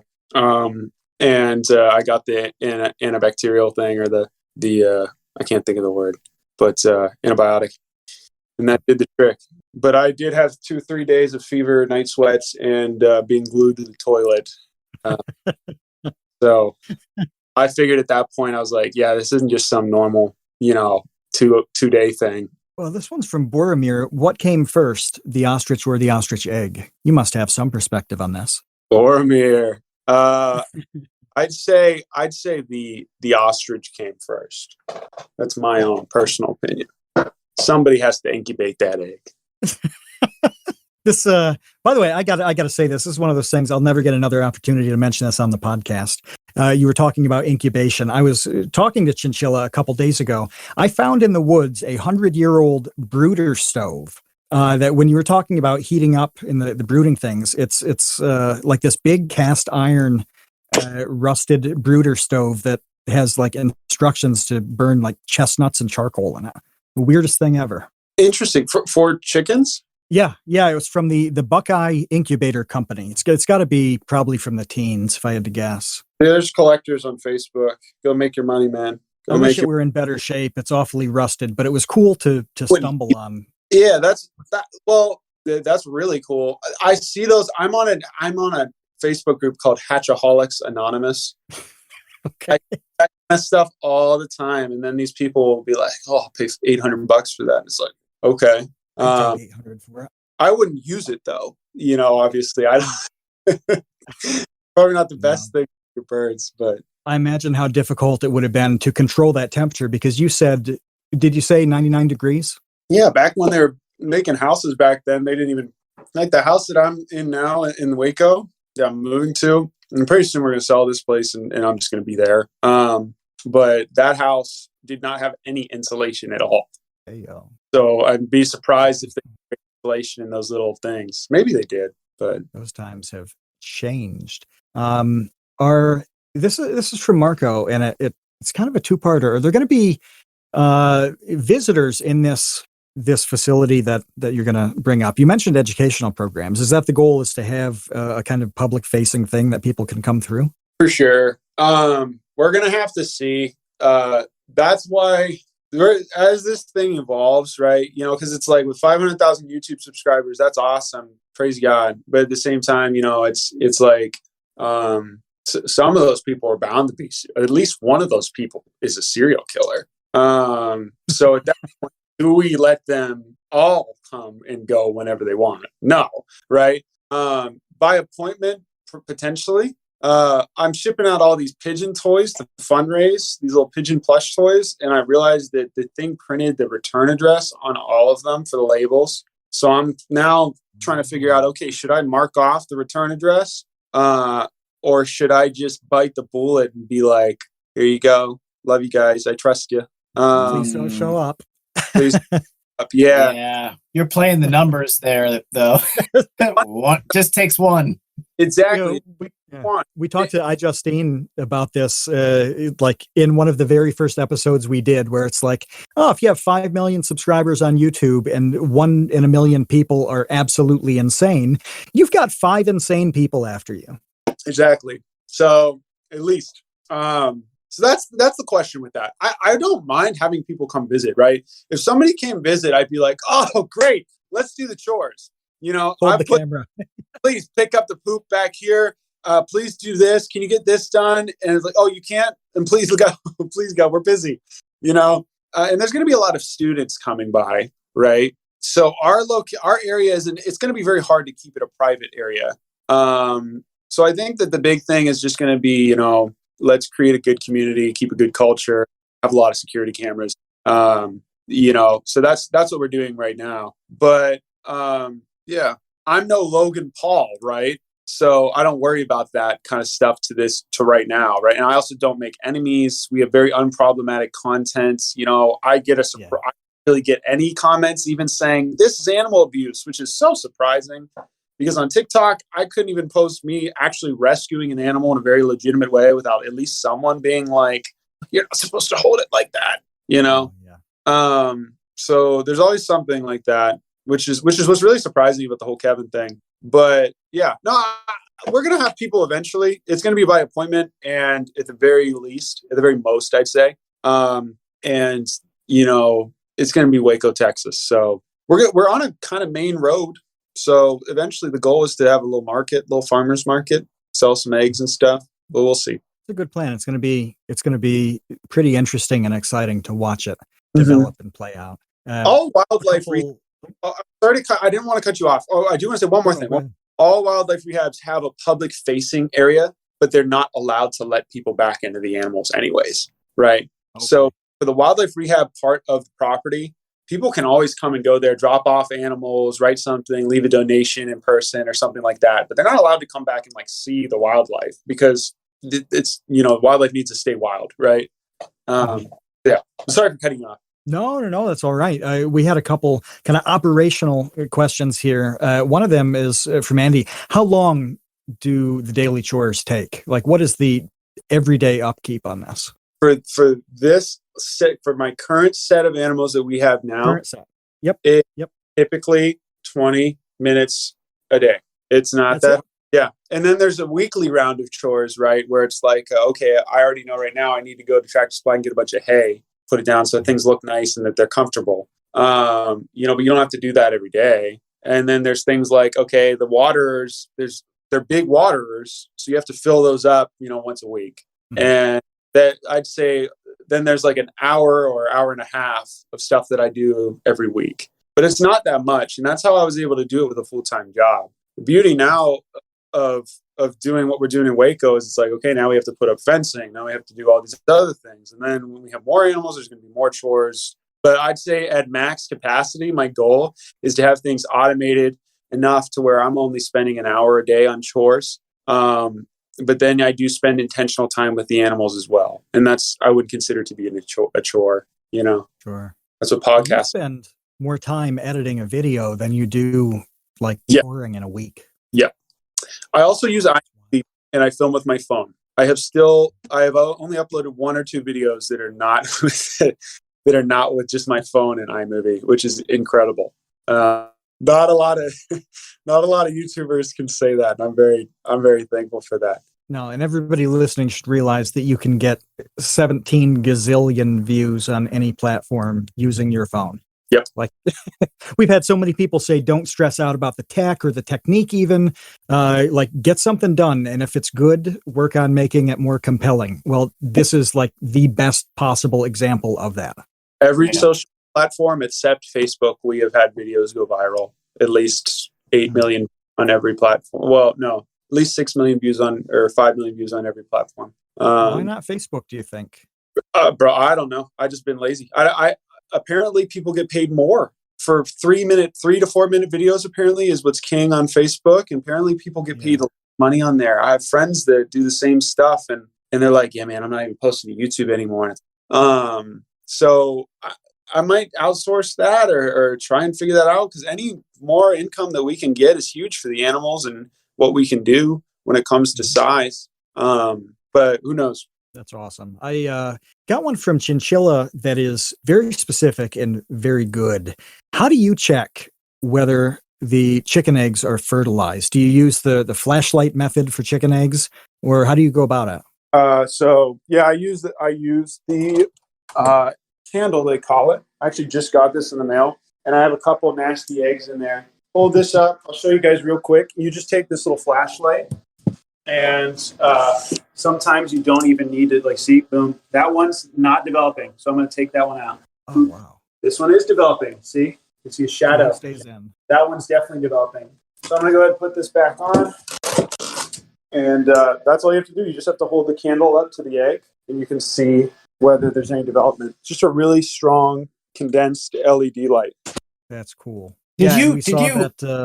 Hold on real quick, Ben, did you see the thing? I don't know if you know who Destin Sandlin is from Smarter Every Day, but he posted a thing recently on Twitter, I think, where he went to some, God, this story is turning out to be weird. I think he went to a museum where they had chicken embryos at various stages, and you could see its heartbeat like day 2 or something like that. It was crazy. Yeah. Did you see the human one? Did you guys ever see that museum? It's like a trap. It was thousands on these ships, and then they dissected the people, and the people were all donated to science. They found. I did go to that in Las Vegas. The body thing. Body exhibit. Bodies in the Luxor. Yeah. And you can see the people in the little humans, and it's the same kind of thing. But yeah, I thought it's really interesting, and it's really sad. And I'm not gonna lie, this will happen when you farm, right? An egg will get broken or cracked, or you'll drop it or something like that, and then what comes out, and I will never film this, right? There's really no good that comes from filming this. It's the kind of thing that you post on YouTube, and it might get a lot of views, but it's going to get 90% disliked. And it's the moving fetus is in there, and they're very alive, even when they're only this big, like a little jelly bean. You can still see them moving, and that's the thing. It's very weird when you incubate a lot of eggs. When you get used to that from a farming standpoint, it's I don't know. You kind of forget that that each little egg is sacred that's developing and everything, because a lot do die, and a lot will just randomly, kind of like a miscarriage, stop developing through no fault of your own. But yeah, pretty cool. I haven't seen that video. Tom just posted it in the episode chat. Chicken in an egg. Smarter Everyday 254. There you go. Yeah. So if anybody's listening and want to look this up, check out Chicken in an Egg from Smarter Every Day, and it will blow your mind. It did mine. Absolutely. It's crazy. Folks in China hatched an egg in a petri dish. You can see that. They had a really controlled petri dish, no shell, and the egg developed and became. Whoa. That's another, I don't know where that video is, but you could probably type that in. Egg hatched in a petri dish. That's like the kind of thing that would have been on an episode of Mind Blow back in the day. Yeah.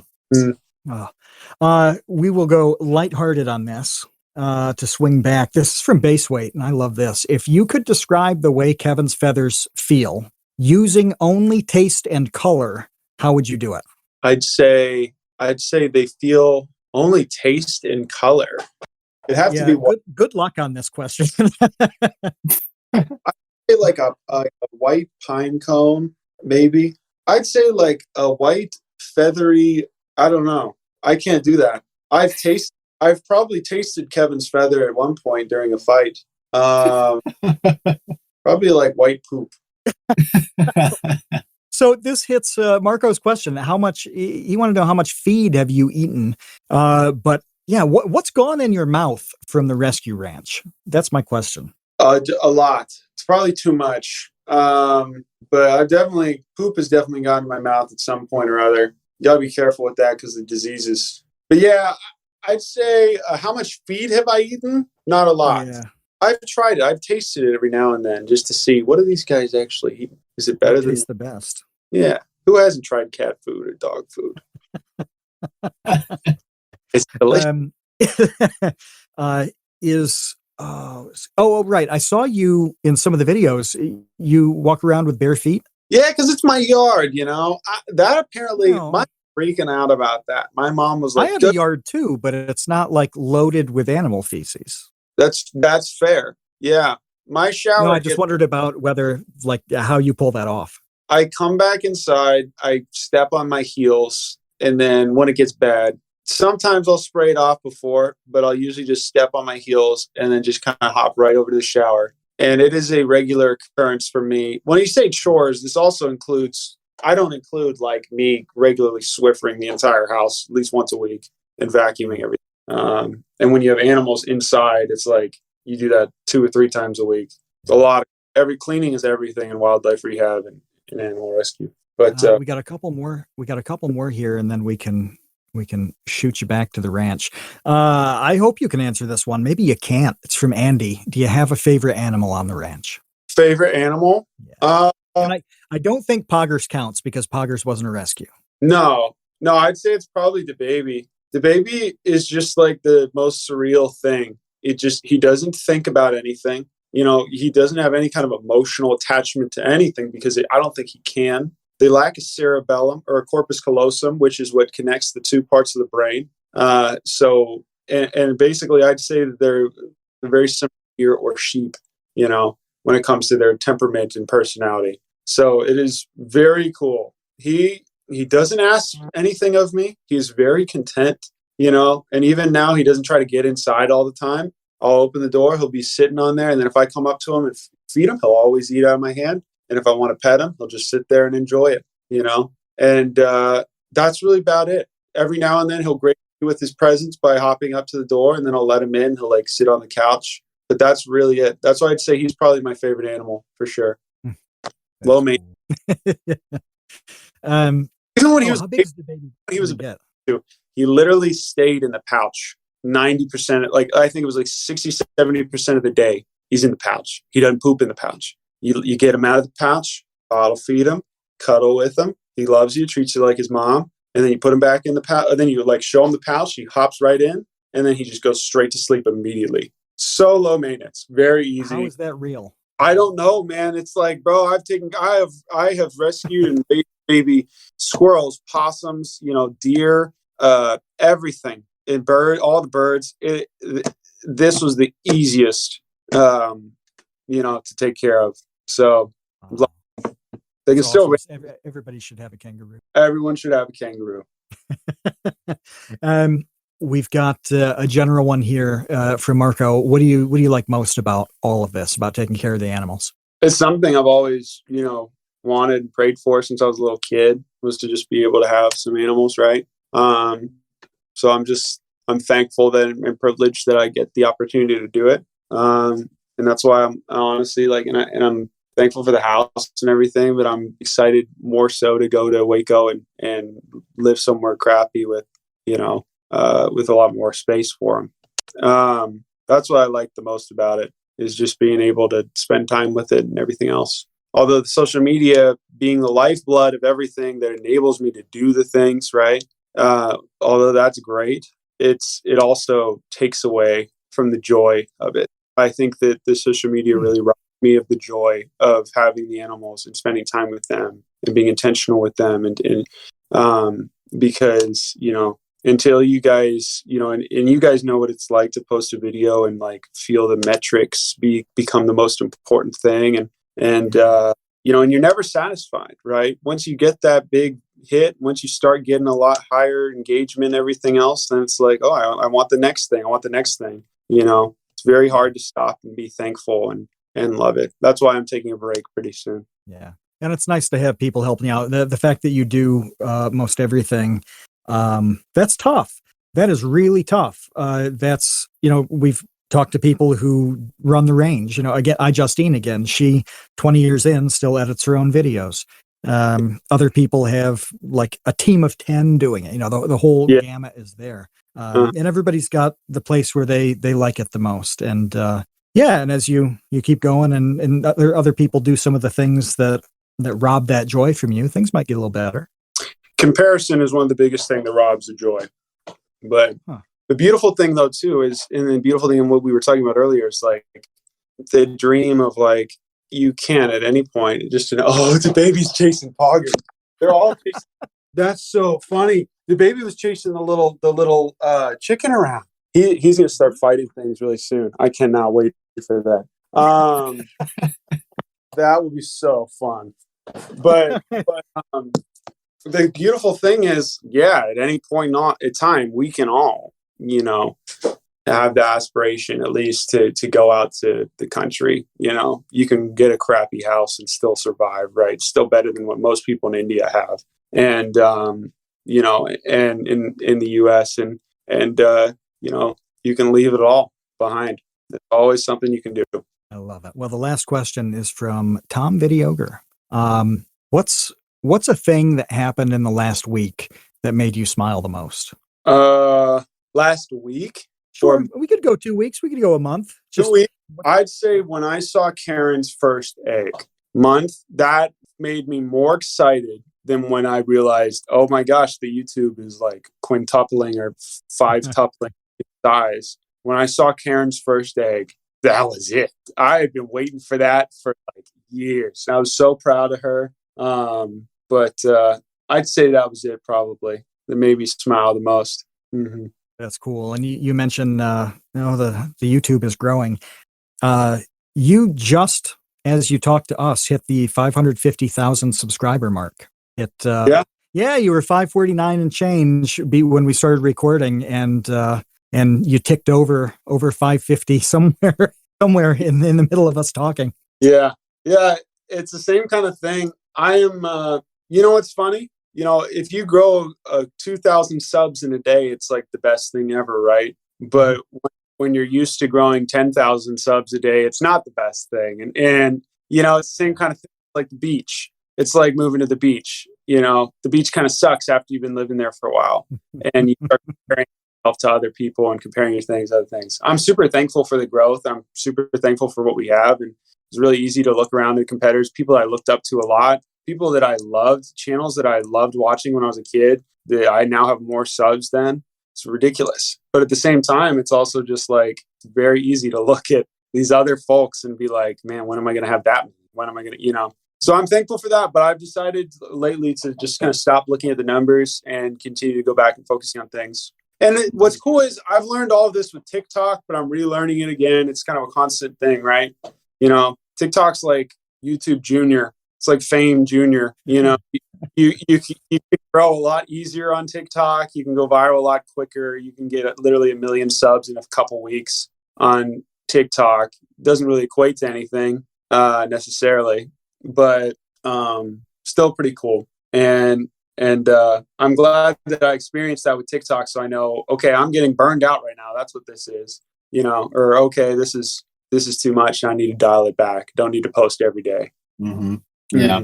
Well, by the time this episode comes out, it'll be fascinating to see what that subscriber number on YouTube has gotten to, has ballooned to at that point. It'll be a week from tomorrow. Thursday. Yeah. Thursday. God, I don't even know what date it is. The 27th. Does that sound right? Yeah. We're plateauing. Yeah. Surprised if it was much more than like 565, if it was just a week from tomorrow. But that pedestrian 10,000 subs in 7 days. Yeah, literally though. That's that's why I don't even talk about the stuff. I don't talk because that's reality though. Yeah. It's like when people, some people get a lot of money at a certain point, $10,000 doesn't excite somebody. Yeah. Well, it would excite me right now. But it's not going to, it's a rounding error for somebody like Elon Musk. It's just a relative scale thing. And there's nothing weird about it. It feels weird to think about it and kind of admit that that's the reality, but it is the reality. I'm thankful that I learned that stuff with sales first too. because it's like, you have a great, same kind of thing, great quarter, you knock it out of the park, you have a ton of meetings, you sell whatever, and, you feel wonderful about yourself. But then after a while, it's like, okay, now what? That's not it. There's got to be more, so, but yeah. Yeah, I've said before on this podcast, you just go on living. The credits don't roll because life's not a movie. So then you have to wake up the next day and still do stuff. But if your idea of doing stuff is watching Farmer Ben fend off his backyard wildlife with a riot shield, then I would highly recommend you join the burgeoning subscriber list. Go to the Urban Rescue Ranch on YouTube or TikTok or Instagram or Patreon. Patreon as well, yeah. Yeah. There's a lot coming. If you haven't noticed by the plans for Ben here, what the future holds is going to be bigger, better, and basically the opposite of Tiger King. Doing things the right way. Listen, Ben, thanks so much for joining us. It was a pleasure getting to meet you and talk to you, and looking forward to where you go from here. Yeah, the pleasure's mine, guys. Appreciate it.